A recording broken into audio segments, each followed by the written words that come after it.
Assalamualaikum warahmatullahi wabarakatuh. Selamat pagi dan salam sejahtera untuk kita semua. Saya ucapkan selamat datang dan terima kasih kepada seluruh sahabat Yayasan Gastroenterologi Indonesia yang sudah meluangkan waktu di hari Minggu yang cerah ini untuk sama-sama mengikuti webinar awam dengan judul Peduli Pola Buang Air Besar Agar Kualitas Hidup Lebih Baik. Baik, sebelum memulai webinar pagi ini, kan saya memperkenalkan diri saya lagi pengurus di Yayasan Gastroenterologi Indonesia. Baik, Bapak Ibu sekalian, saya selamat datang juga kepada narasumber kita pada pagi hari ini, yaitu Dr. Amanda Pitarini Utari, spesialis penyakit dalam, konsulen gastroenterohepatologi. Bapak Ibu sekalian yang terhormat, perlu Bapak Ibu ketahui bahwa webinar awam ini diselenggarakan dalam rangka syukuran hari jadi yang keempat dari Yayasan Gastroenterologi Indonesia. Dan seperti kata pepatah, tak kenal maka tak sayang, saya izinkan menyampaikan profil mengenai Yayasan Gastroenterologi Indonesia. Jadi Yayasan Gastroenterologi Indonesia ini atau yang biasa dikenal dengan YGI, adalah yayasan yang didirikan oleh dokter-dokter spesialis penyakit dalam dengan bidang sub gastroenterologi atau bagian pencernaan, yang tujuannya adalah untuk memberikan edukasi bagi masyarakat awam terkait saluran. Nah, YGI ini memiliki website yaitu www.ygi.org.id dan juga beberapa media sosial yang setiap minggunya akan ada artikel dan juga akan ada video baru tentang kesehatan saluran cerna. YGI pun juga sudah sering mengadakan kegiatan-kegiatan awam untuk masyarakat. Kemudian bagi Bapak kalian sahabat YGI, follow media sosial YGI untuk informasi kesehatan saluran cerna dan kegiatan YGI selanjutnya. Jadi masih akan ada banyak dan kegiatan-kegiatan YGI yang akan terus kami lakukan untuk tetap mengedukasi masyarakat-masyarakat sekalian. YGI ini sudah berdiri selama 4 tahun, yaitu kalau mungkin Bapak Ibu sekalian perlu tahu sedikit, YGI ini berdiri pada tanggal 31 Agustus 2018. Jadi memang alhamdulillah kami sudah berjalan selama 4 tahun untuk terus berusaha berkembang dengan baik, merangkul masyarakat, untuk terus memberikan informasi mengenai kesehatan saluran cerna. Jadi Bapak Ibu, saya ajak Bapak Ibu sekalian untuk mengenal YGI dan kegiatan-kegiatannya melalui video berikut. Silakan.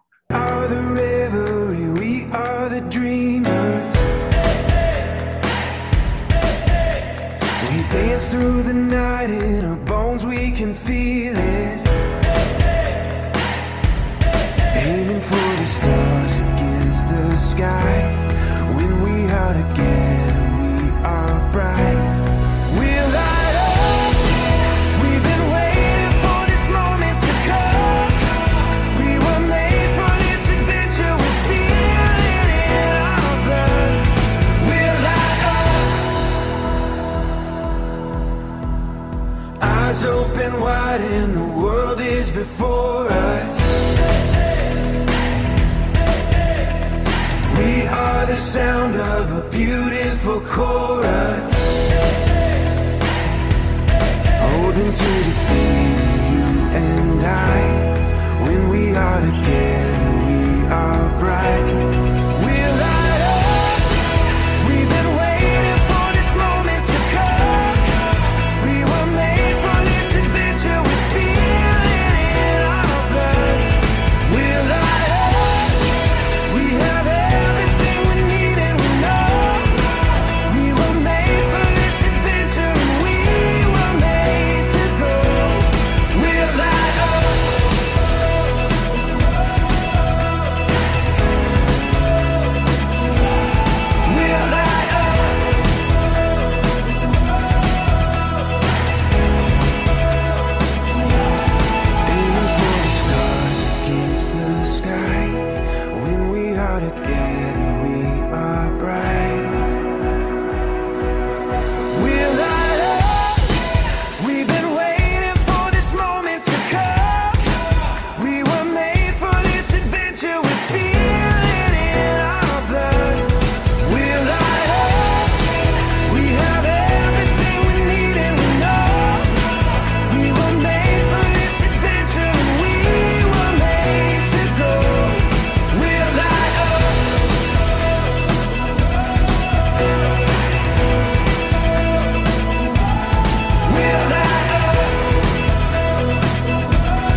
Demikianlah Bapak Ibu sahabat YGI sekalian, itulah profil mengenai Yayasan Gastroenterologi Indonesia yang alhamdulillah kami sudah berjalan selama 4 tahun. Mohon terus dukungan dari sahabat YGI semua agar Yayasan Gastroenterologi Indonesia ini berkembang jauh lebih baik untuk terus mengedukasi dan terus merangkul masyarakat dan memberikan informasi mengenai semua permasalahan kesehatan saluran cerna.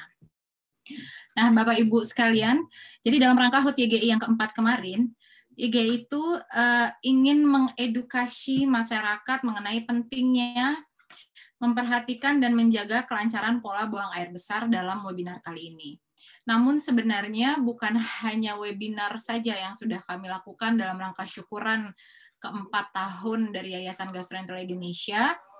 YGI kemarin pada tanggal 31 Agustus 2022 telah menyerahkan sumbangan untuk para pasien kanker melalui CISC, Cancer Information and Support Center, yang tentunya sumbangan tersebut selanjutnya akan disalurkan oleh CISC kepada pasien kanker yang berada di rumah singgah CISC.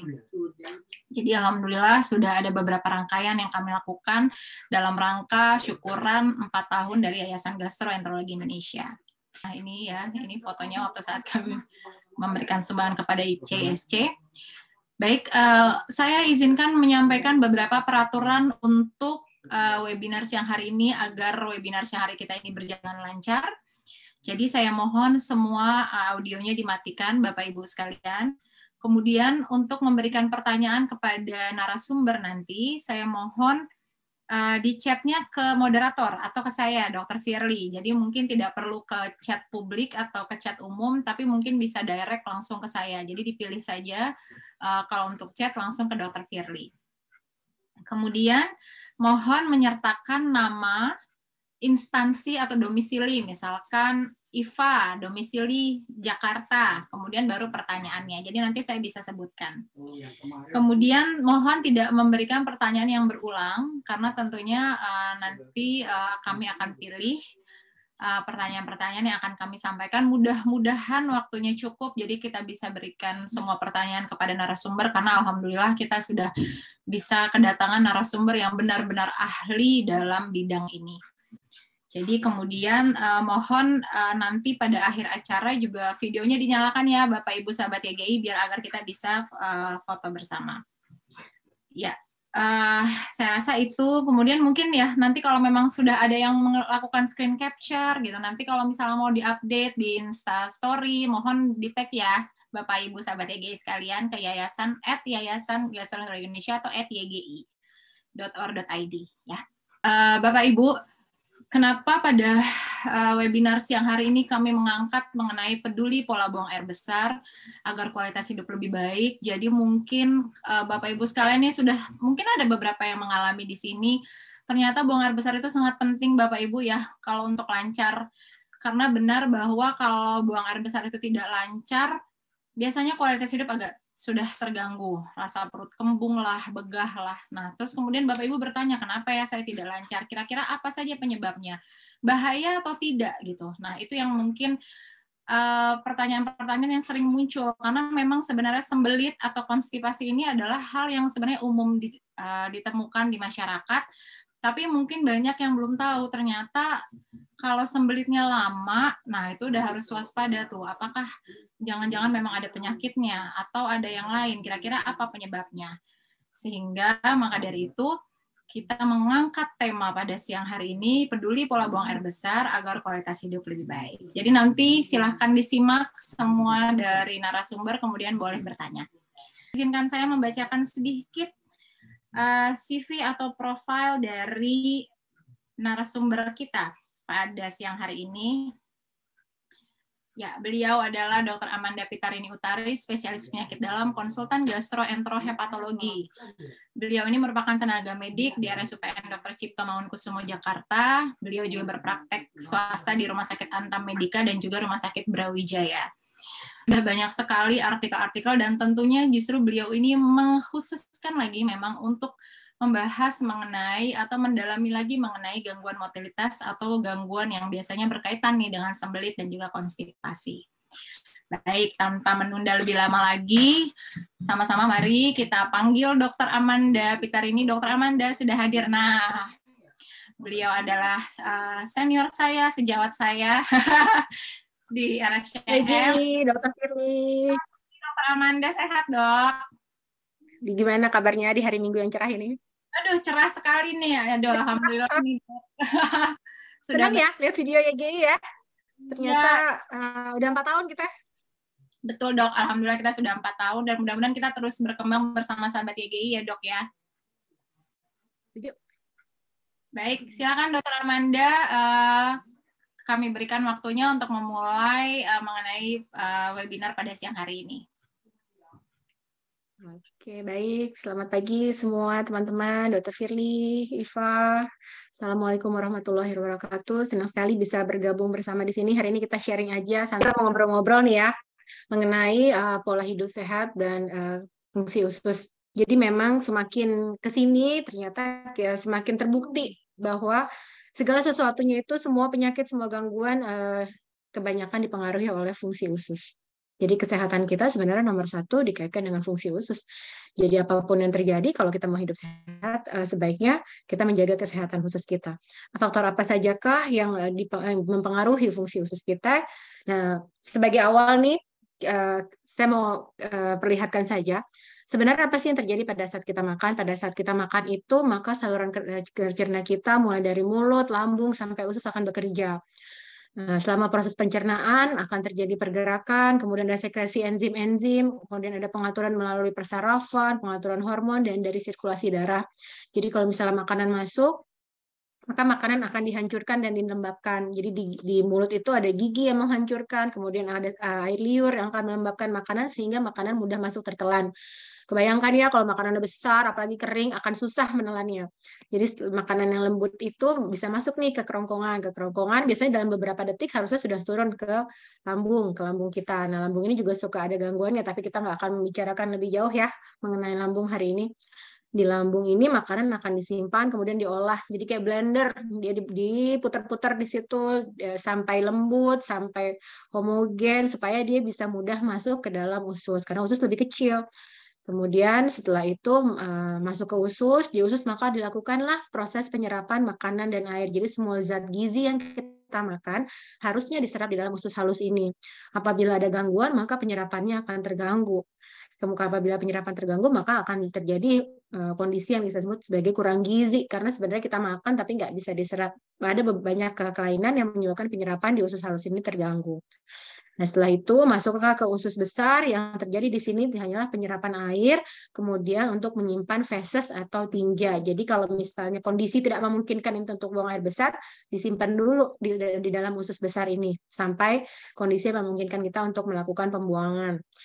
Nah, kemudian fungsi usus sendiri tadi sudah dibahas sedikit, ada usus halus dan usus besar yang harus kita ketahui. Usus halus yang tadi panjangnya sekitar 6 meter dan dia mencampur makanan kemudian dilakukan diserap.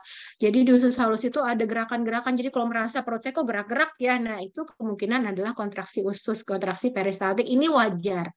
Gitu. Biasanya dia meningkat apabila terjadi kondisi-kondisi yang tidak normal seperti misalnya diare. Kalau misalnya teman-teman lagi diare, memang kontraksinya akan lebih cepat gitu. Jadi penyerapan airnya lebih sedikit, dia nggak sempat menyerap air karena cepat pergerakannya sehingga keluarnya masih cair berupa diare. Kemudian ada usus besar itu lama perjalanannya sekitar 8 sampai 15 jam di makanan jalan di sini gitu ya, 8 sampai 15 jam.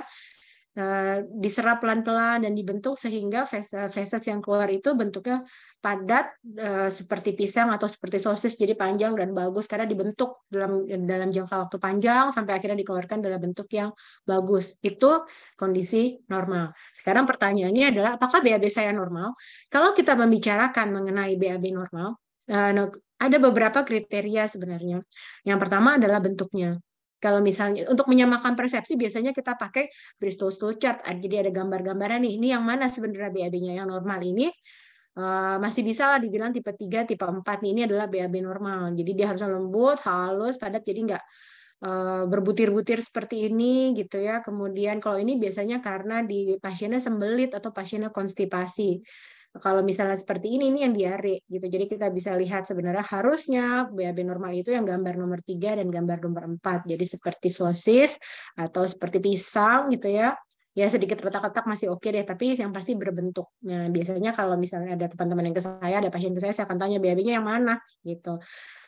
Ada beberapa kelompok pasien itu yang menjawab nggak diperhatiin BAB-nya, aduh sayang banget, padahal ini bisa memberikan banyak informasi. Jadi kalau misalnya teman-teman BAB, sekali-sekali dilihat ya bentuk BAB-nya seperti apa sih gitu. Karena ini adalah tanda-tanda awal sebenarnya bagaimana fungsi usus kita. Kemudian warnanya, bisa ambil nih dari internet, lucu juga gambarnya menurut saya, gampang untuk dipahami. Jadi kalau misalnya kita BAB normal, warnanya akan kuning kecoklatan. Kuning kecoklatan, oh ini berarti cukup nih, gitu kan, diwarnai oleh empedu yang dihasilkan di hati. Kadang-kadang warnanya hijau, bisa jadi karena pewarnaan dari makanan, kita banyak makan sayuran, gitu ya, bisa warnanya menjadi hijau, atau memang ada infeksi. Beberapa infeksi bakteri bisa menyebabkan tinja warnanya berubah menjadi hijau. Kemudian kadang-kadang dia kuning, kuning muda, gitu ya. Kalau kita banyak makan makanan berlemak, seringkali dia warna tinjanya berubah menjadi memang kuning lebih cerah. Atau ke hitam. Hitam ini hati-hati.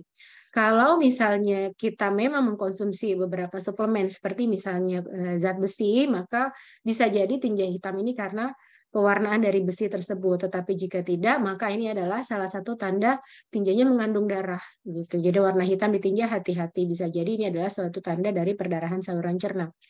Kemudian kalau tinjanya putih keabu-abuan seperti dempul, ini juga harus diperhatikan.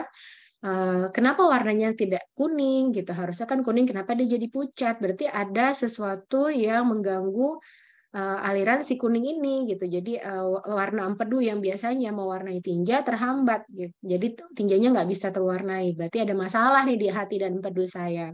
Kemudian apabila merah, wah kalau apa merah apalagi berdarah ya, ini berarti jelas ada perdarahan di saluran cerna, terutama saluran cerna bawah, apa itu ambeien atau wasir atau ada luka lain yang belum diketahui. Jadi normalnya warnanya harusnya kuning kecoklatan. Kemudian selanjutnya kita juga harus tahu frekuensinya berapa sering sih yang normal gitu ya.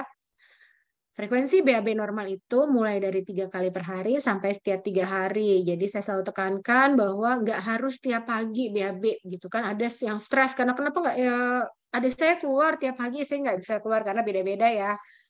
Pergerakan ususnya beda, kecepatannya, jenis makanannya juga mungkin berbeda, usianya berbeda, jadi banyak pengaruhnya. Tetapi dengan batasan 3 kali per hari sampai setiap 3 hari itu masih bisa kita katakan normal. Itu adalah yang terukur.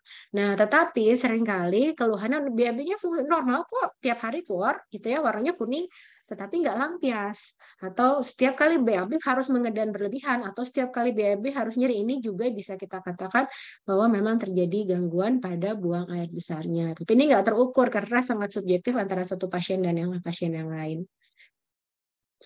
Kemudian kalau kita bicara BAB, pertama kita tentukan dulu ini normal atau tidak normal. Kalau tidak normal, maka kemungkinannya dua, dia berlebihan atau kurang. Kalau berlebihan kita sebut diare, kalau kurang konstipasi atau sembelit. Ini ada yang sifatnya akut, ada yang sifatnya kronik.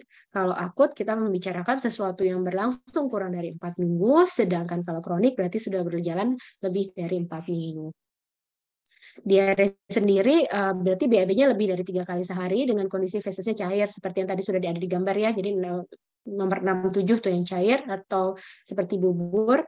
Penyebabnya sebagian besar adalah karena infeksi. Jadi bisa dari virus, bisa bakteri atau parasit. Di antaranya mungkin pernah dengar bakteri tifosa atau misalnya kalau misalnya ada wabah disentri gitu ya.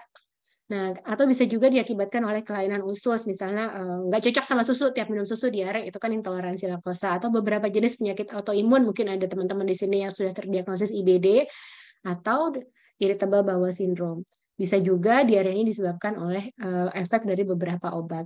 Kita harus nilai juga, ingat-ingat abis minum obat apa ya, kok saya diare. Kemudian konstipasi atau sembelit. Konstipasi ini berarti fesesnya kering, keras, terus bergumpal-gumpal seperti tadi yang di atas yang gambar nomor 1-2 itu susah dikeluarkan atau tidak lampias, kemudian BAB-nya memang frekuensinya jarang, jadi kurang dari 3 kali seminggu. Dipengaruhi oleh asupan serat, asupan cairan, kemudian aktivitas fisik, bisa juga karena efek samping obat, kelainan hormon, atau ada sumbatan di saluran cernanya.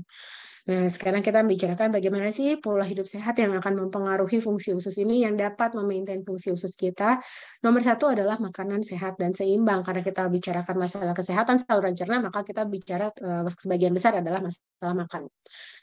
Kalau kita ngomong makanan sehat, nomor satu adalah kebersihan makanannya. Jadi kalau kita makan itu mulai dari proses pembuatan makanannya sebenarnya harus kita perhatikan. Karena kalau kita ingat, kebanyakan kasus food poisoning itu ya adalah karena makanannya tercemar, baik tercemar bakteri, virus, parasit yang masuk ke dalam makanan, baik dalam proses penyiapannya, misalnya kita makanan matang tercampur makanan mentah, atau alat masaknya, atau makanannya ditinggal agak lama gitu ya, jadi kita keluarin daging dari kulkas terus ditinggal agak lama, dagingnya udah nggak bagus gitu. Nah, mulai dari situ, mulai dari processing sampai makanannya sampai ke piring kita, sampai masuk ke mulut, termasuk cuci tangan dan lain-lain. Jadi kebersihan makanan nomor satu, karena tadi kita lihat bahwa diare sebagian besar adalah karena infeksi. Kemudian pastikan bahwa asupan kalori, jadi seberapa banyak yang kita makan itu sesuai dengan kebutuhan energi kita. Jangan makan berlebihan. Makan yang berlebihan ini jumlahnya memang akan menyebabkan peningkatan berat badan dan lain-lain yang mengganggu metabolisme kita. Kemudian tolong batasi asupan lemak, asupan gula bebas, jadi jangan tambah-tambahin gula, itu minuman-minuman manis dan lain-lain, dan batasi juga asupan garam. Kemudian jangan lupa untuk meningkatkan konsumsi sayur, buah, dan kacang-kacangan. Jadi kalau kita lihat ada yang namanya piring seimbang ya, jadi di sini adalah makanan pokoknya, karbohidrat, kentang, kemudian sereal, beras, dan lain-lain.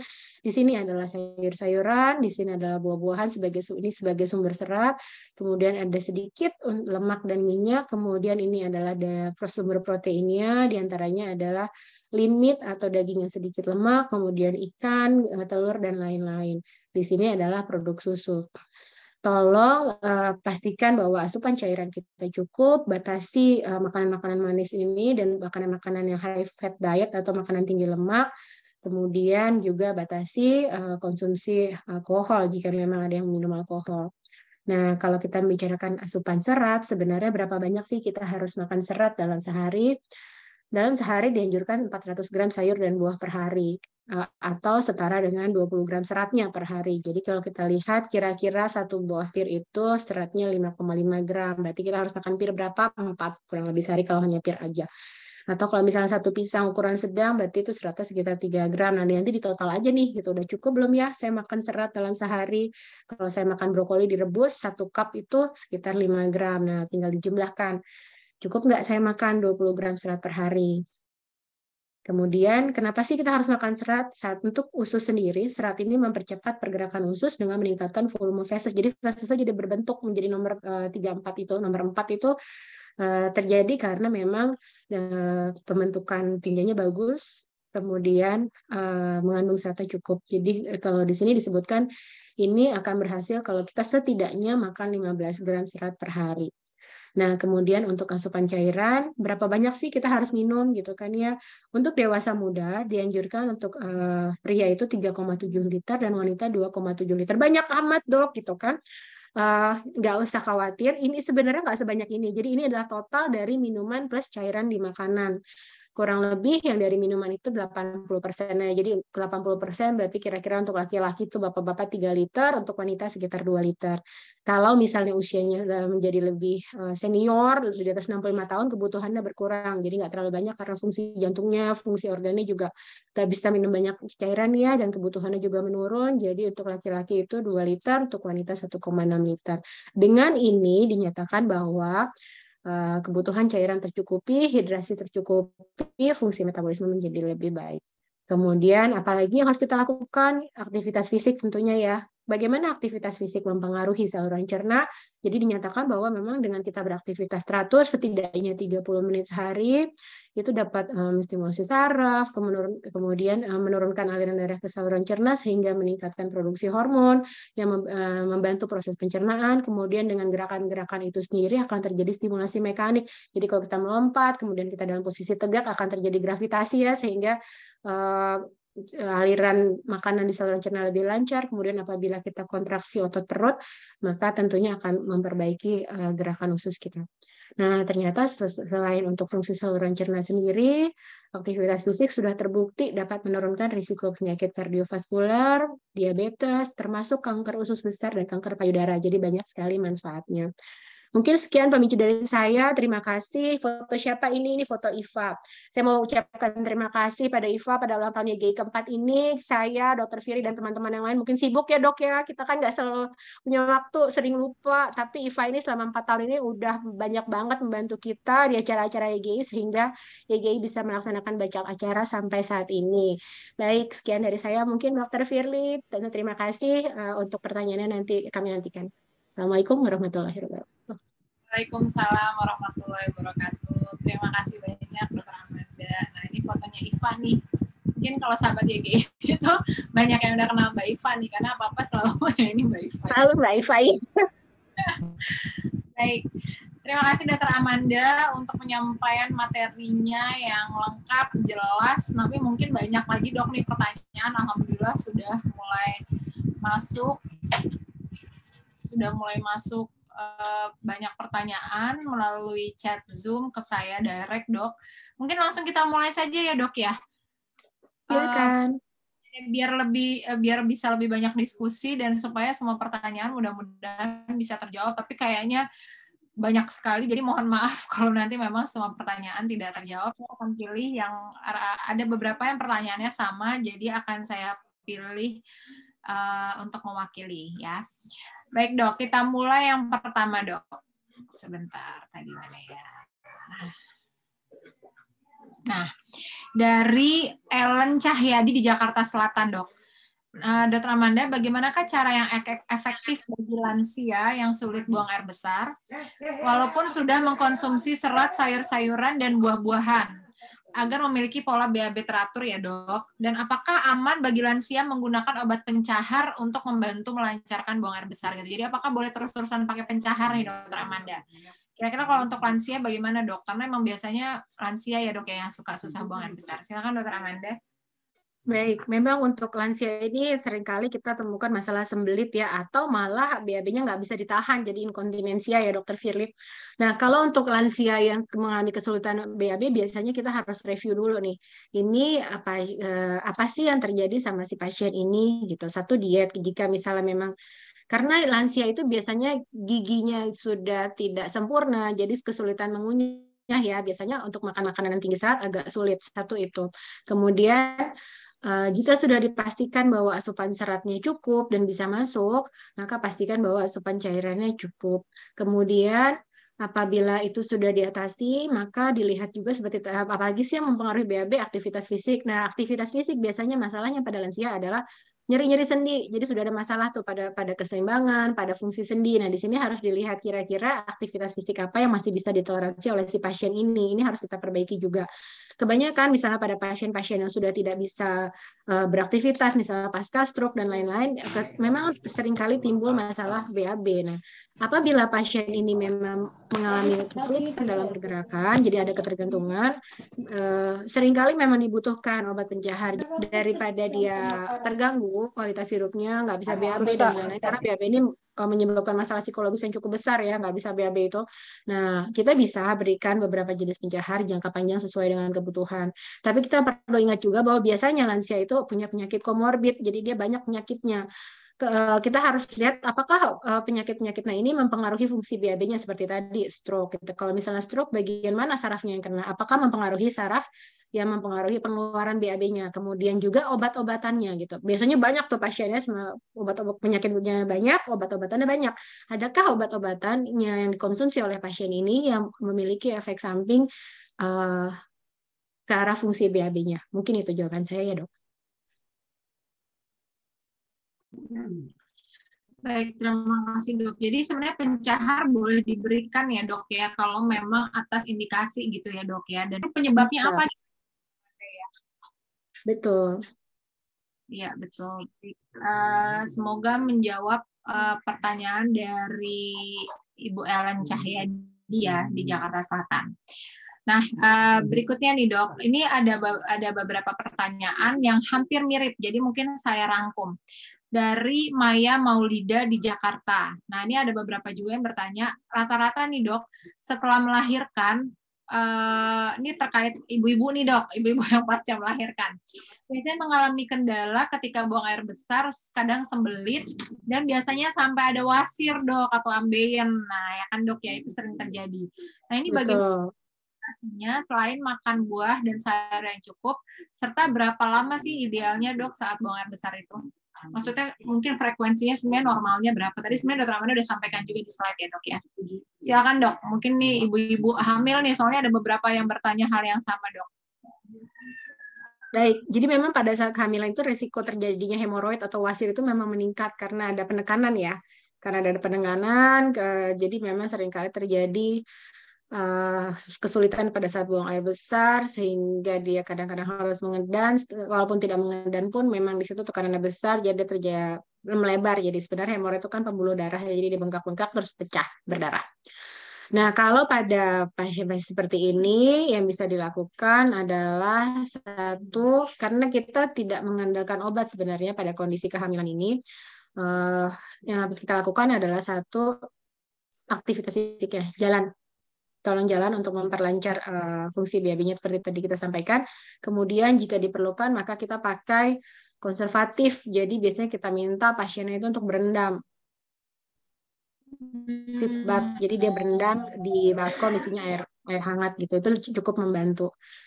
Setelah mungkin itu yang bisa dilakukan ya. Tapi memang ini adalah hal yang sering terjadi, sering ditemukan pada pasien-pasien dengan kehamilan, Dok. Karena memang salah satu faktor risiko ya sulit untuk dihindari. Nanti insya Allah sih akan membaik sendiri seiring dengan berakhirnya kehamilan. Udah beberapa minggu setelah partu, setelah melahirkan, biasanya dia akan kembali seperti semula. Ya, baik, Dok. Nah, tapi ini yang juga menjadi pertanyaan, kadang-kadang tuh kan setelahnya jadi wasirnya masih ada tuh, Dok, pasca melahirkan, dan menurut mereka jadinya BAB-nya tuh jadi nggak normal lagi nih setelah pasca melahirkan. Nah, itu kira-kira apa, Dok, yang mesti bisa dilakukan? Apa sama aja olahraga, dietnya, tingkatkan serat, atau bagaimana, Dokter Amanda? Iya, jadi memang ya lebih dari 50% ya pasien-pasien hamil itu memang akan mengalami yang namanya wasir atau hemoroidnya, jadi cukup banyak ibu hamil seperti ini. Kalau misalnya nanti setelah melahirkan kemudian menyusui, nah menyusui ceritanya jadi lain. Kenapa sih kadang-kadang masih ada nih yang tersisa, masih ada, kok sih masih ada yang nggak hilang-hilang, biasanya masih susah. Pada ibu-ibu menyusui yang sering ditemukan adalah asupan cairannya kurang, gitu ya, asupan cairan kurang, kemudian kurang istirahat. Hal ini mempengaruhi fungsi usus, Dok. Jadi ceritanya lain, tapi hasil akhirnya sama. Jadi biasanya makannya juga nggak teratur, gitu ya.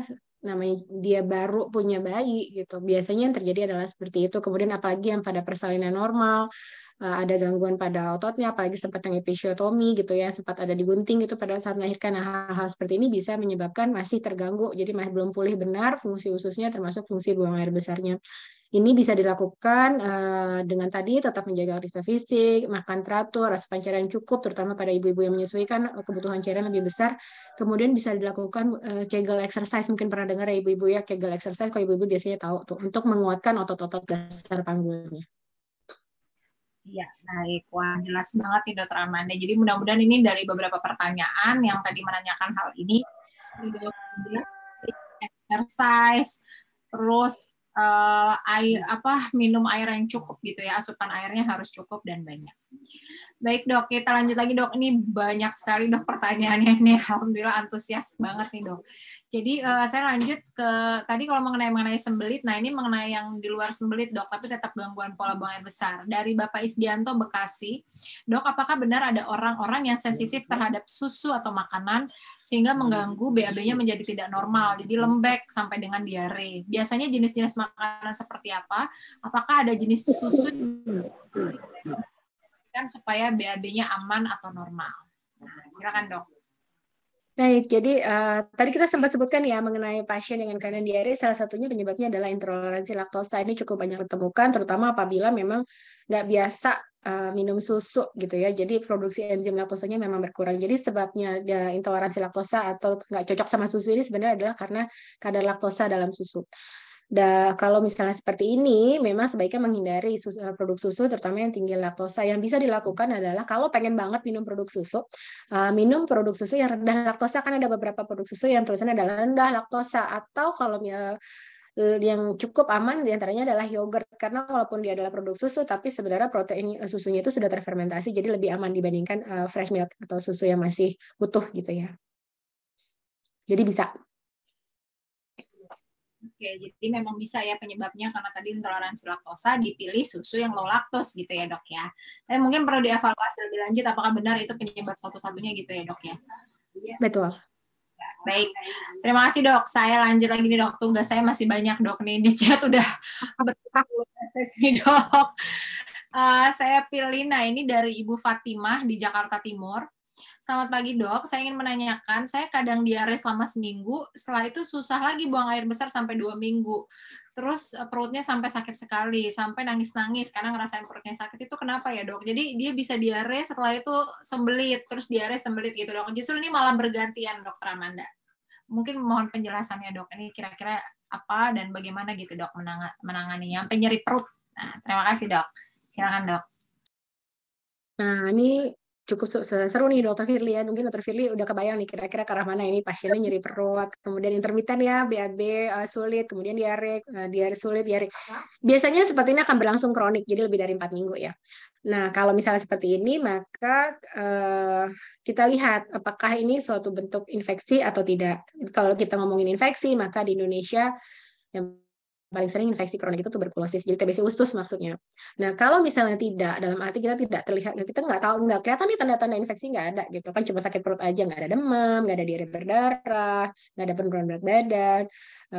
Kita lihat apakah ini suatu penyakit memang hipersensitivitas usus, jadi dalam arti ini adalah suatu irritable bowel syndrome, atau ini adalah suatu penyakit autoimun yang baru awal-awal memang nggak langsung parah sih ya, inflammatory bowel disease. Mungkin beberapa rekan kita ada yang terdiagnosis ya dokter Firly ya, baik itu kronisis ataupun ulcerative colitis. Jadi ini harus ditentukan memang apakah ini suatu penyakit organik atau memang fungsional, irritable bowel syndrome. Ya, baik. Jadi mungkin tadi perlu ini ya dok, dievaluasi lebih lanjut nih. Kayaknya kalau udah sampai nyari-nyari perut, mungkin berobat ke dokter pencernaan, kemudian mungkin perlu dilakukan teropong atau yang lainnya dok ya. Jadi pemeriksaan lebih lanjut ya, untuk menyingkirkan bakteri, untuk menyingkirkan penyakit yang lain. Baik, terima kasih Dokter Amanda. Jelas ini mudah-mudahan menjawab pertanyaan yang tadi disampaikan. Kemudian saya lanjut lagi nih dok, dari Penny di Ngawi. Pertanyaannya adalah, apakah rutin berpuasa menyebabkan pencernaan seperti jalan tol dok? Waduh, seperti jalan tol nih. Untung nggak jalan tikus ya Bu ya.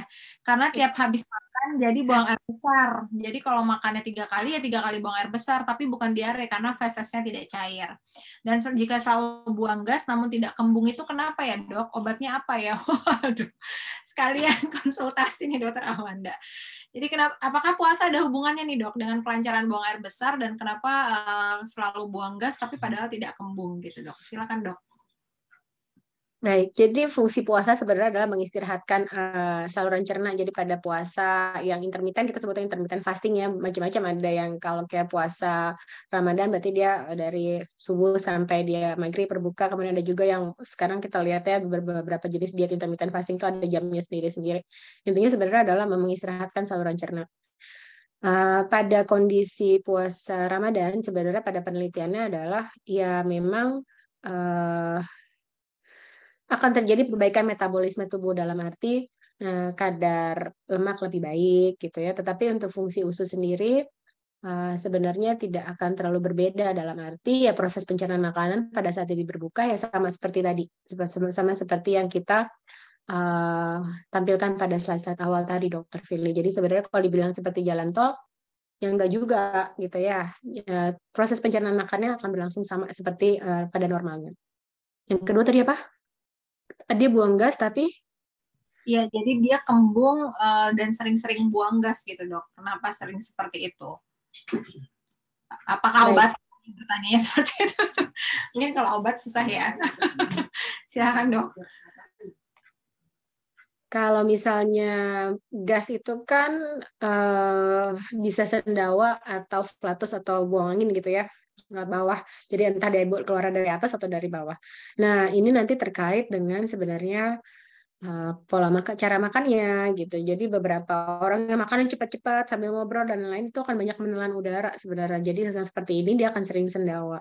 Atau bisa juga terkait dengan nanti bagaimana proses pencernaan di ususnya. Nah, ini terkait nanti dengan bakteri. Kita mungkin pernah dengar ada bakteri baik, bakteri jahat di usus ya. Nah, ini akan mempengaruhi proses pencernaan. Jadi banyak zat sisanya atau enggak, di antaranya yang berbentuk seperti gas. Tapi sebenarnya kalau misalnya masih dalam batas normal, ini adalah suatu proses yang fisiologis untuk mengeluarkan udara berlebihan di lambung misalnya. Baik dok, jadi belum tentu itu selalu masalah ya dok ya. Jadi Betul.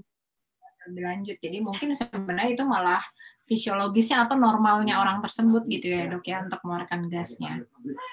Baik, terima kasih dokter Amanda. Saya lanjut lagi nih dok. Jujur nih dok, udah ada 60 message yang belum saya baca. Padahal saya udah scroll terus-terusan, ternyata masih ada nambah terus. Terima kasih ya sahabat-sahabat. Iya. Emang seru nih kalau kita ngomongin saluran cerna ya. Oh, betul dok. Banyak banget pertanyaannya. Nah, ini saya lanjut lagi nih, dok. Ini sering juga ditanyakan, tadi ada beberapa pertanyaan yang sama, dok, dari Angel Lawrence. Selamat pagi, Dr. Fili, Dr. Amanda. Saya Angel dari Jakarta. Izin bertanya, amankah penggunaan yogurt untuk membantu buang air besar normal, reduce, rebalance, dan remove dalam jangka panjang? Jadi mungkin sekedar bukan yogurt aja dok, apakah juga kayak penggunaan probiotik jangka panjang gitu aman untuk membantu buang air besar normal, dan apakah boleh terus-terusan digunakan gitu dok? Silakan dokter Amanda. Oke, jadi memang semakin ke sini masalah manfaat probiotik ini makin banyak diteliti ya. Dr. Firly, mungkin Dr. Firly juga pernah terlibat dalam penelitian mengenai probiotik ini dan memang manfaatnya cukup banyak walaupun saat ini belum bisa disimpulkan secara jelas seberapa banyak sih kita harus minum probiotik gitu kan. Atau jenis apa sih kan kalau kita baca ya di bungkus yogurt itu kan ada yang mengandung lactobacillus, mengandung bifidobacterium gitu. Sebenarnya yang mana sih yang efektif? Nah, kalau kita di perut kita tuh banyak sekali, ada ribuan strain, ada ribuan jenis bakteri gitu. Yang fungsinya kita ketahui bahkan mungkin hanya baru sedikit saja. Tetapi di antara yang kita ketahui itu memang sebenarnya sudah ditemukan bahwa pada diare atau pada konstipasi itu memang ada disbiosis atau ada perubahan pola kumannya gitu. Nah, untuk mengembalikan keseimbangan kuman itu pada usus yang sakit gitu, jadi supaya dia lebih cepat pulih, supaya fungsi pencernaannya lebih cepat kembali normal, maka bisa diberikan memang suplementasi probiotik gitu. Begitu pula pada pasien-pasien yang memang sehat, tidak ada gangguan saluran cerna, ternyata dengan konsumsi probiotik ini mempengaruhi proses penyerapan dan lain-lain. Jadi bisa kita minum, apakah aman untuk diminum tiap hari? Ya aman sebenarnya, karena itu terdapat dalam tubuh kita secara normal pun ada di dalam nih, di dalam usus kita banyak bakteri-bakteri seperti itu. Jadi usus kita memang nggak steril ya. Nah, apa manfaatnya akan bertahan lama si probiotik ini? Ya, ternyata kalau kita minum terus-terusan gitu probiotik memang terjadi perubahan pola kuman itu terjadi. Jadi ke arah yang menguntungkan untuk fungsi kita, fungsi tubuh kita. Tapi kalau misalnya kita berhenti minum, apakah fungsinya akan bertahan? Ternyata enggak. Jadi kalau misalnya kita berhenti minum setidaknya 1 bulan, nanti polanya akan berubah lagi tergantung apa yang kita makan. Jadi memang ini sifatnya maintenance. Jadi harus dijaga. Makanya kita bilang segala sesuatu yang ada di tubuh kita itu semuanya berasal dari makanan. Jadi penting banget untuk menjaga makanan kita. Ya, baik. Terima kasih Dokter Amanda untuk penjelasannya. Jadi ini banyak dok, ada yang nanya tentang psyllium husk juga gitu. Maksudnya serat-serat gitu ya dok ya. Gitu. Apakah boleh dikonsumsi dengan jangka panjang? Nggak apa-apa kali ya dok ya. Kalau psyllium husk itu gimana dok? Psyllium. Psyllium itu suplementasi serat sebenarnya ya. Oh, betul. Jadi itu aman ya dok, nggak apa-apa ya kalau suplementasi serat ya dok? Suplementasi serat nggak apa-apa. Cuma ingat-ingat kalau kebanyakan kembung atau nyeri perutnya. Oke. Jadi semua yang serba-serba berlebihan juga nggak baik ya dok ya. Jadi Nggak memang oke, harus. iya. Baik dok. Saya lanjut lagi jawab ini dari Ibu Susi Jesianturi di Bogor. Izin bertanya, jadi ayah saya beberapa bulan lalu meninggal karena kanker usus. Apakah penyakit seperti ini bisa menurun ke anak-anaknya dok? Nah ini banyak pertanyaan nih dok. Dan apakah lancar usus hanya dipengaruhi oleh pola makan saja? Nah ini tadi sebenarnya udah ada di slide dokter Amanda. Cuma mungkin pertanyaan yang pertama dok, biar masyarakat lebih tahu mengenai kanker usus juga nih dok. Terkait dengan sembelit. Ini seru nih ya, Dr. Firly, karena kebetulan kita juga sudah mengusahakan ya program nasional untuk screening kanker usus besar.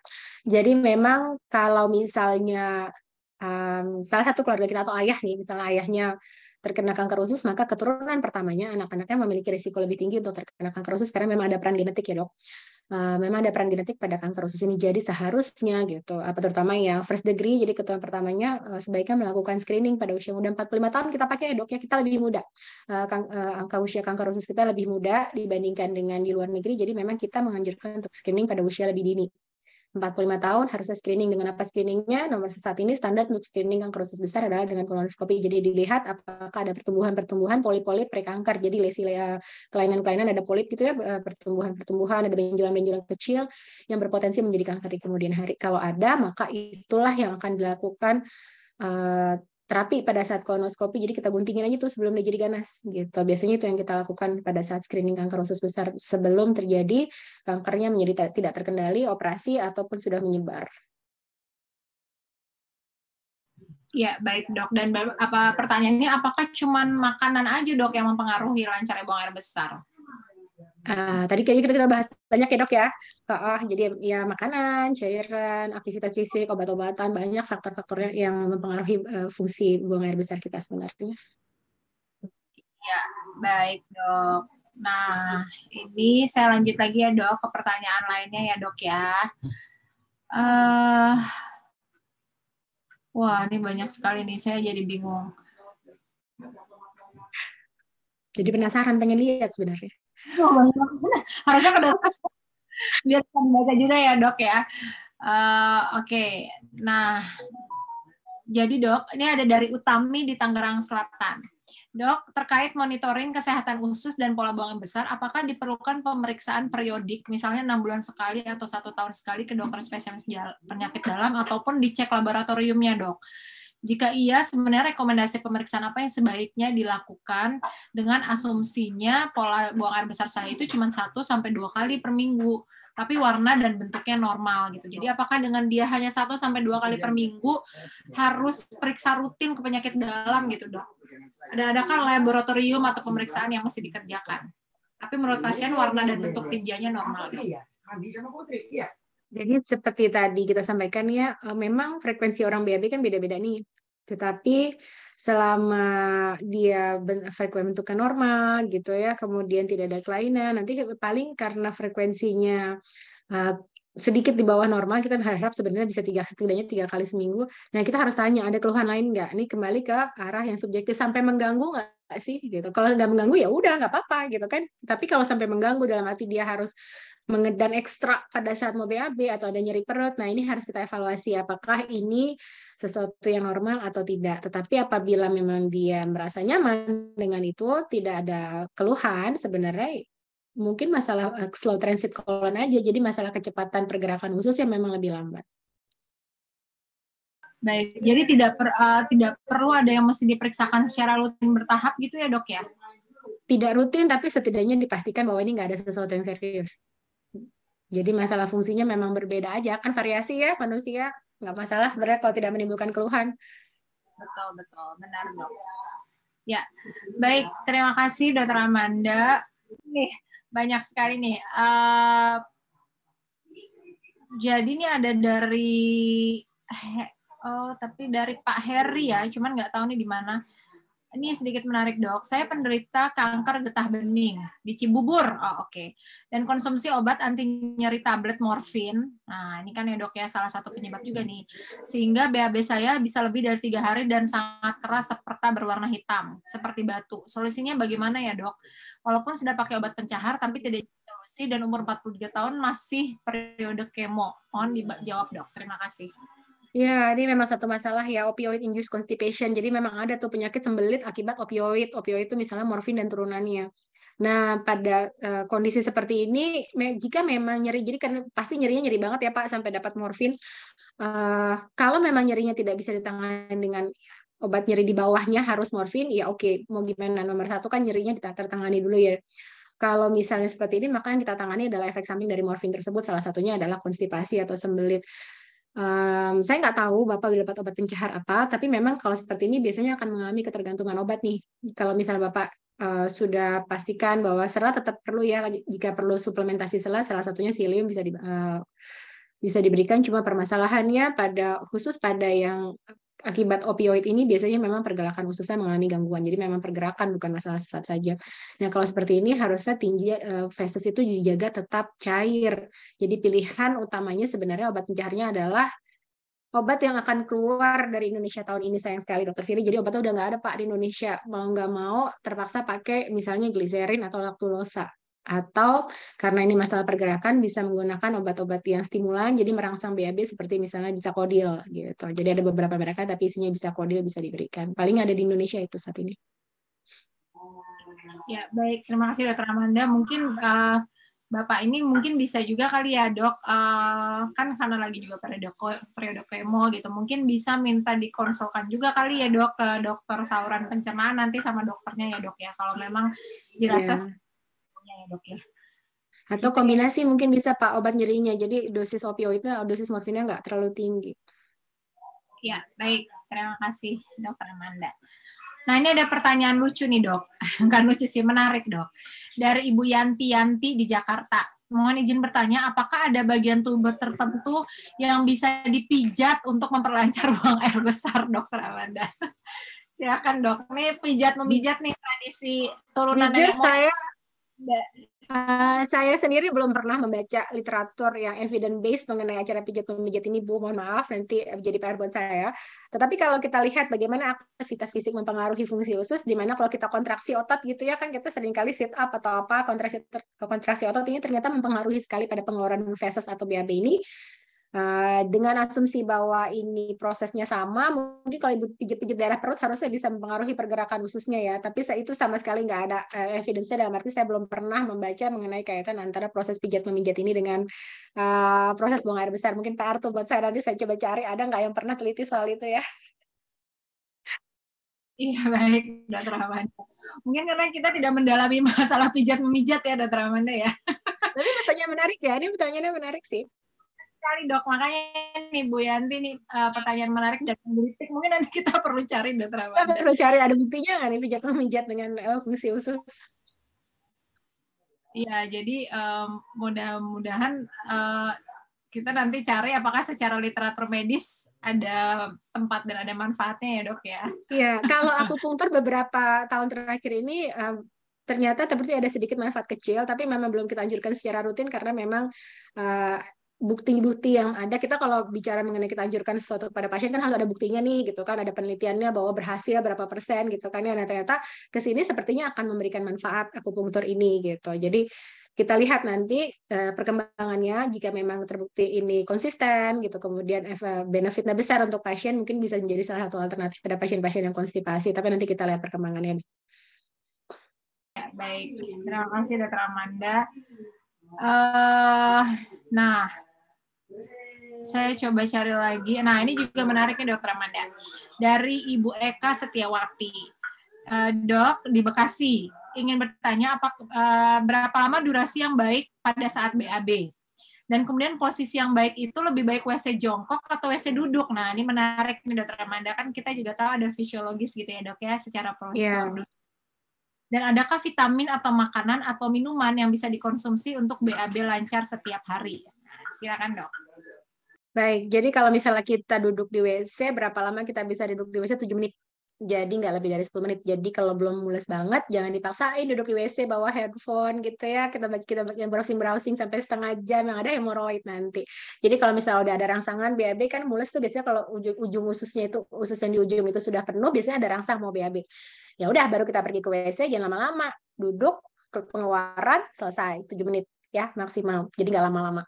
Kemudian apa tadi dok yang kedua, posisi yang terbaik ternyata gitu kan, ternyata bukan WC duduk yang terbaik gitu. Jadi kalau kita lihat sudut usus pada saat kita duduk dan pada saat kita jongkok ternyata lebih memudahkan untuk keluar pada saat kita jongkok. Jadi bukan duduk. Terus gimana dong? Adanya di rumah WC duduk, ntar kalau WC jongkok dibilang ketinggalan zaman gitu ya, karena sekarang WC-nya duduk semua.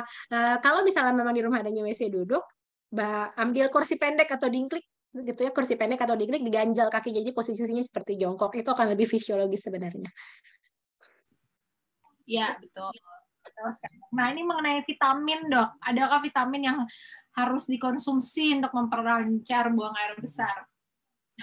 Kalau vitamin sejauh ini pemberian multivitamin terhadap kesehatan usus itu sebenarnya ya tidak berbahaya, tapi untuk masalah benefit sebenarnya so-so dalam arti suplemen sifatnya jadinya ya. Jadi nggak diminum juga nggak apa-apa, diminum ya boleh aja. Nah untuk mempengaruhi fungsi usus ini sampai saat ini tidak bisa dikaitkan, jadi tetap lagi ke arah pola makan. Jadi bukan multivitamin. Oke, baik. Terima kasih Dokter Amanda. Jadi itu bisa menjadi pencerahan ya bahwa sebenarnya posisi buang air besar sama WC yang dipakai itu juga ini ya benar-benar bisa berpengaruh gitu ya dok ya juga terhadap kanker, dan jangan lama-lama. Nah kebiasaan bapak-bapak baca koran pagi-pagi gitu ya Dokter Amanda, dan sekarang bawa handphone, nah hati-hati malah jadi nanti ngedennya kelamaan jadi muncul hemoroid. Oke, mungkin Last question nih kayaknya Dokter Firly kalau lihat waktunya ya. Ini juga menarik dok. Dari Dedi Jakarta, apakah tidur larut malam atau begadang dapat mempengaruhi pola buang air besar? Biasanya setiap hari menjadi 2 atau 3 hari sekali dok. Nah ini terkait dengan begadang dok. Baik, jadi memang fungsi saluran cerna ini sangat terkait dengan salah satunya adalah istirahat. Jadi memang waktu tidur gitu ya sangat mempengaruhi fungsi saluran cerna. Baik itu karena juga terkait dengan nanti produksi-produksi hormonnya. Tadi kita lihat kan pas slide awal ya bahwa fungsi saluran cerna, pergerakannya itu sangat terpengaruh juga salah satunya dengan hormon. Nah, jadi memang sangat dikaitkan gitu, terutama durasi sebenarnya. Apabila ada perubahan durasi tidur gitu ya, maka akan terjadi perubahan pada pola BAB yang sebelumnya teratur mungkin akan berubah. Jadi ya memang ada kaitannya. Apabila jadi kualitas tidur itu jam tidurnya, durasinya gitu ya, memang terkait dengan kejadian gangguan pada pola buang air besarnya. Jadi ya memang ada dari segi hormonal, karena misal dari segi persarafan, rangsangan dan lain-lain. Jadi kalau misalnya kurang tidur atau biasanya kalau pasien kurang tidur itu bisa tuh mulai dari kembung, kemudian dia jadi susah BAB, bisa jadi lebih jarang ya, jadinya lebih lama untuk BAB-nya. Ya, baik. Terima kasih Dokter Amanda. Saya ini memang banyak sekali pertanyaannya. Saya tentunya memilih yang memang lebih terkait dengan tema kita pada siang hari ini ya. Mohon maaf nanti memang kalau misalkan ada yang ingin dipertanyakan lebih lanjut boleh menghubungi pihak dari administrasi dari pihak admin dari YGI. Nanti akan ditanyakan langsung dan nanti mudah-mudahan kita bisa bantu jawab karena memang pertanyaan-pertanyaan yang lain saya berusaha sudah merangkum dari segitu banyak pertanyaan yang terkait dengan tema pada siang hari ini ya. Jadi saya mohon maaf tidak bisa menyampaikan semua pertanyaan karena memang banyak sekali Dokter Amanda. Mungkin pada webinar YGI selanjutnya ya dok.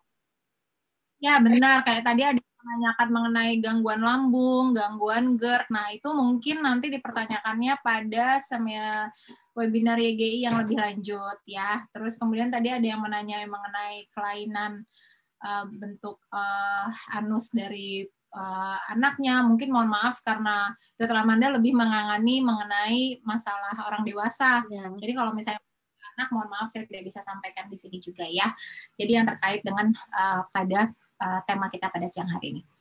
Baik, sekali lagi terima kasih banyak Dokter Amanda yang sudah berdiskusi, sudah menyampaikan materi yang begitu lengkap, begitu jelas, mudah-mudahan bisa menjawab semua tanda tanya dari para sahabat YGI, tapi mohon maaf kalau masih ada yang perlu dipertanyakan, nanti boleh menghubungi admin YGI. Nah dok, dalam rangka tadi kan kita sudah dengarkan semua pertanyaan banyak, nah dalam rangka 4 tahun YGI kita akan memilih 4 penanya yang paling menarik Dokter Amanda. Apakah Dokter Amanda ada masukan dari pertanyaan-pertanyaan yang tadi saya sampaikan dok? Saya tadi lumayan memilih pertanyaan yang banyak menarik karena juga terkait mitos yang suka beredar di masyarakat gitu ya. Juga terkait pertanyaan-pertanyaan yang lain. Silakan Dokter Amanda, ada nggak Dokter Amanda yang menurut Dokter Amanda menarik? Atau saya yang pilih nih Dokter Amanda? Saya ikut moderator aja yang pilih-pilih pertanyaan. Baik. Moderator deh. Ya, baik. Terima kasih. Baik, tadi yang terkait probiotik juga sudah dijawab ya. Jadi ini banyak yang nanya probiotik ya. Tadi probiotik sudah dijawab, psyllium sudah dijawab juga. Jadi ada yang double-double. Saya menarik yang tadi kayaknya Yang pijat-pijat kayaknya menarik ya, Dok? Iya, oke. Oke. Karena itu menggelitik kita. Jadi tadi dari Ibu Yanti kalau saya tidak salah, tolong ya Mbak Iva dicatat. Ibu Yanti kalau nggak salah tadi yang pertanyaannya menarik. Terus kemudian Kalau saya boleh pilih yang satu nih, Dok, mungkin yang geriatri ya. Karena memang masalah konstipasi ini masalah besar ya pada kaum usia lanjut. Ibu Ellen ya tadi ya, Ibu Ellen di yang pertanyaan pertama, makanya saya pilih itu, Dok, karena itu menarik, Dok. Ibu Ellen, Ibu yang pijet-pijet, sama mungkin tadi yang mengenai menyusui juga ya, Dok ya. Menyusui hamil. Maaf, Hamil ya. Baik, itu juga saya pilih. Sudah 3 berarti ya, Dok? Ya, Maya ya, Maya, kemudian sama tadi Yanti-Yanti, Ibu Ellen, Maya PDSA ya, sama apalagi tadi, Dok, ya yang menarik. Saking banyaknya saya juga ini.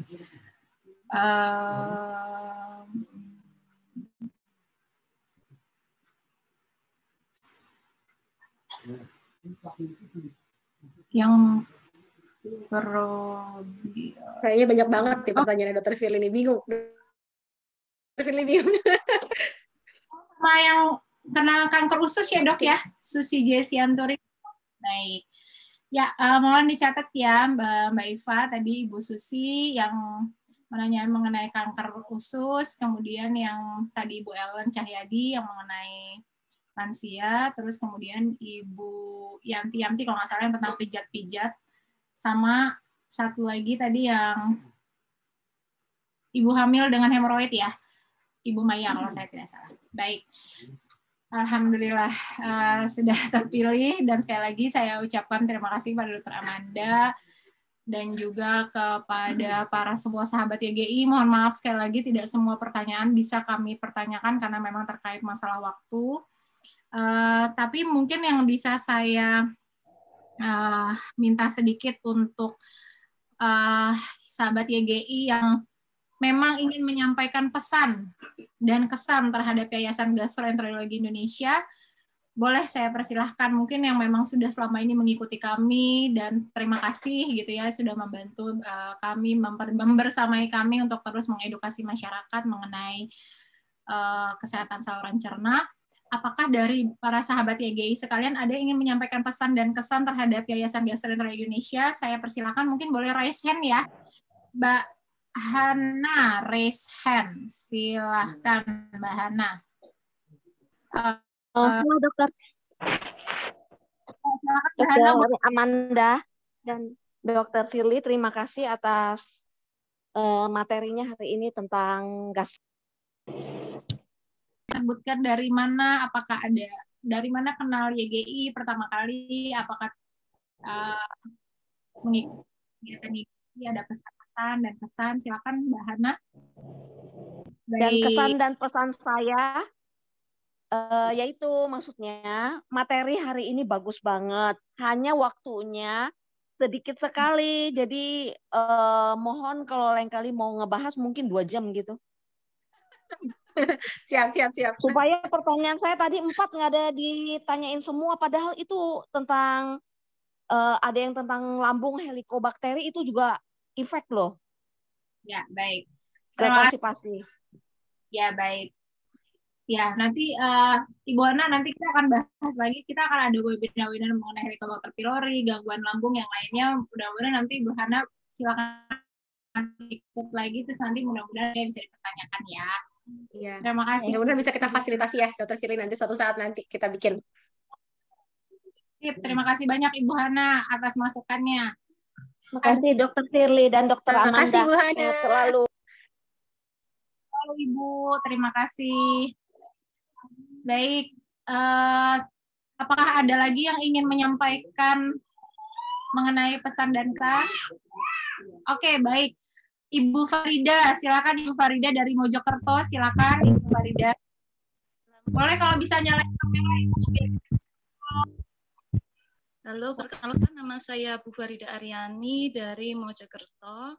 Wah, saya terima kasih dengan YGI karena saya mengenal YGI pertama kali dari akunnya Prof. Ari. Kemudian ya Prof. Ari karena saya sering ikut akunnya Prof. Ari.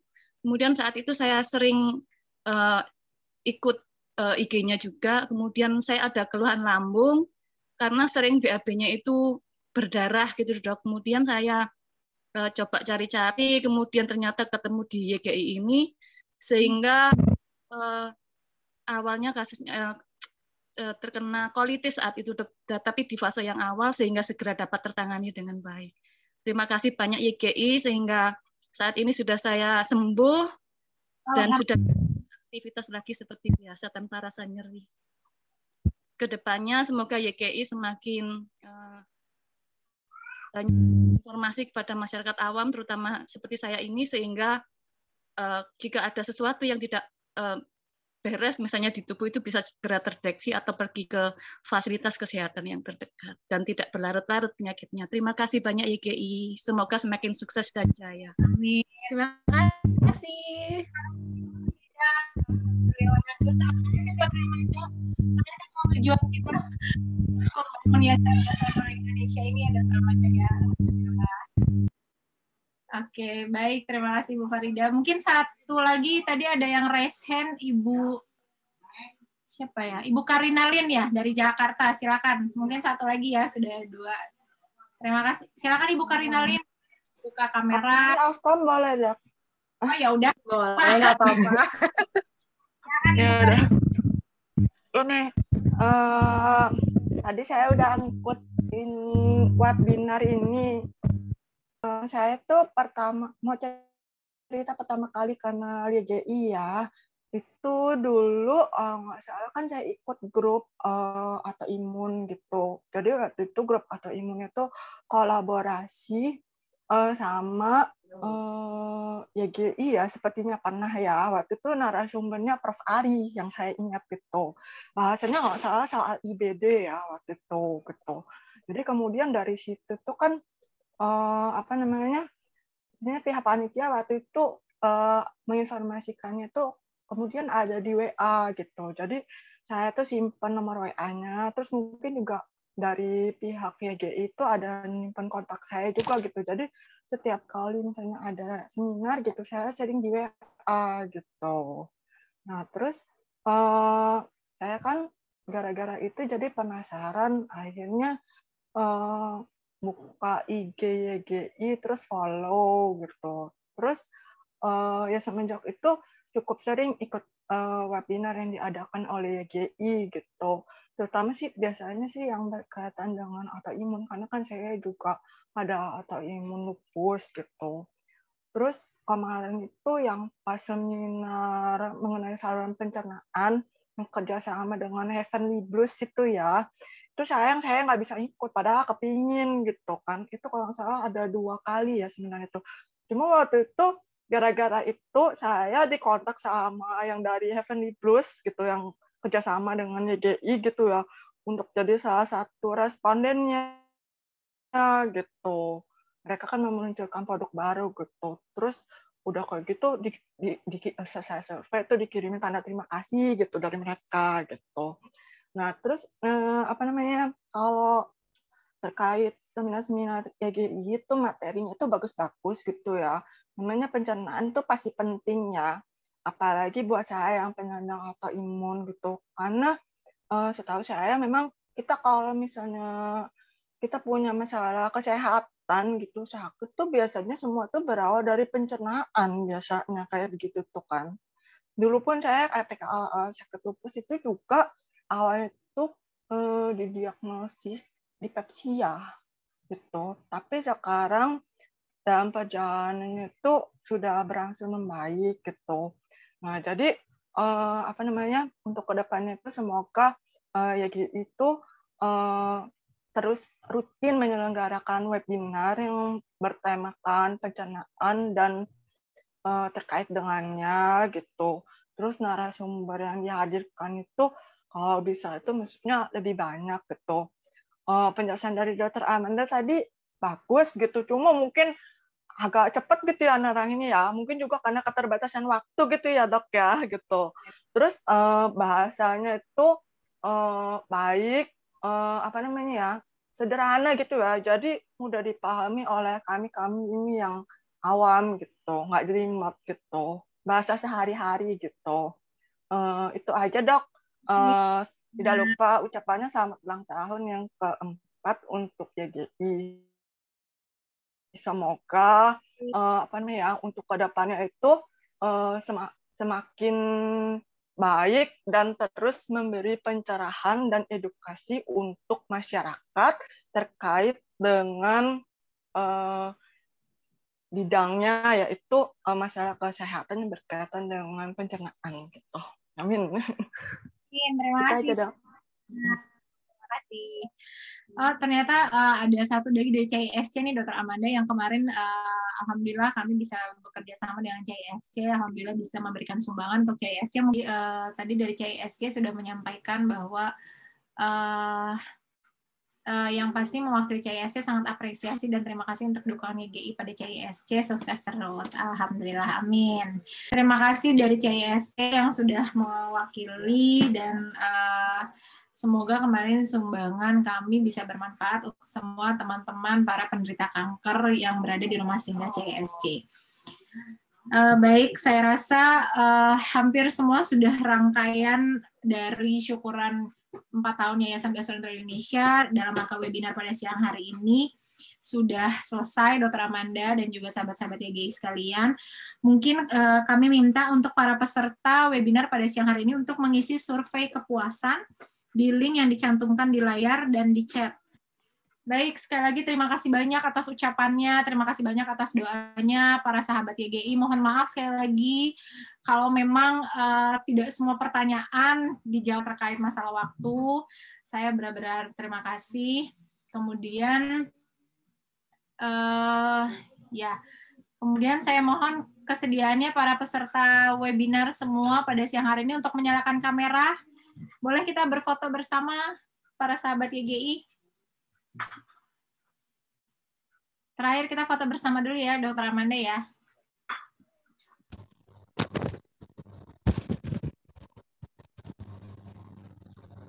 Iya. Masih proses on kamera ya dok ya, kita tunggu sebentar.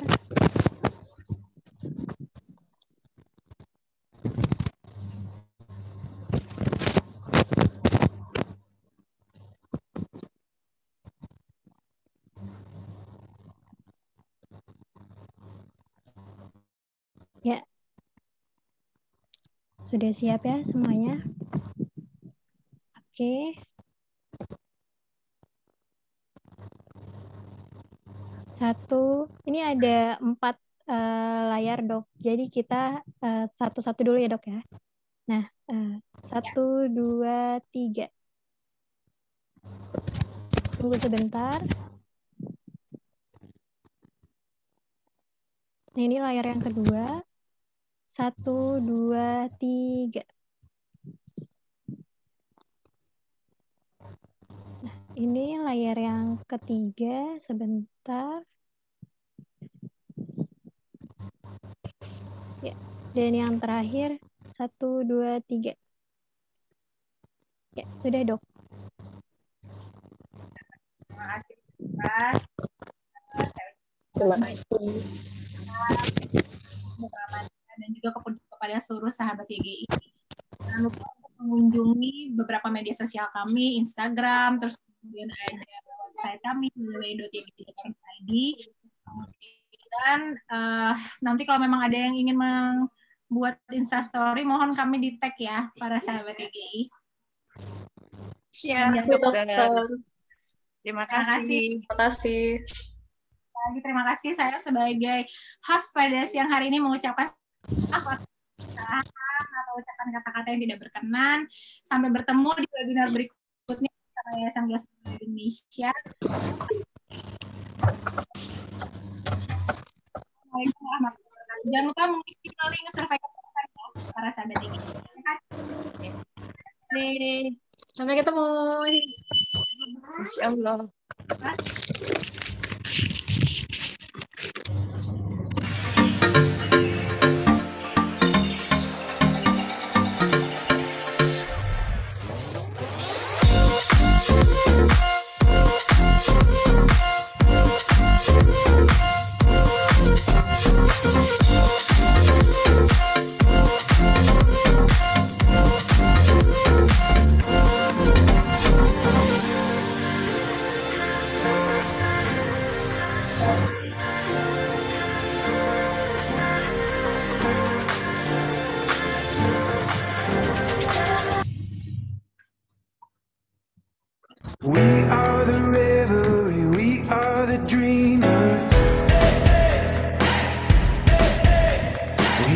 through the night, in our bones we can feel it. Aiming for the stars against the sky. When we are together, we are bright. We'll light up. We've been waiting for this moment to come. We were made for this adventure. We're feeling it in our blood. We'll light up. Eyes open wide and the world is before us. We are the sound of a beautiful chorus, holding to the feet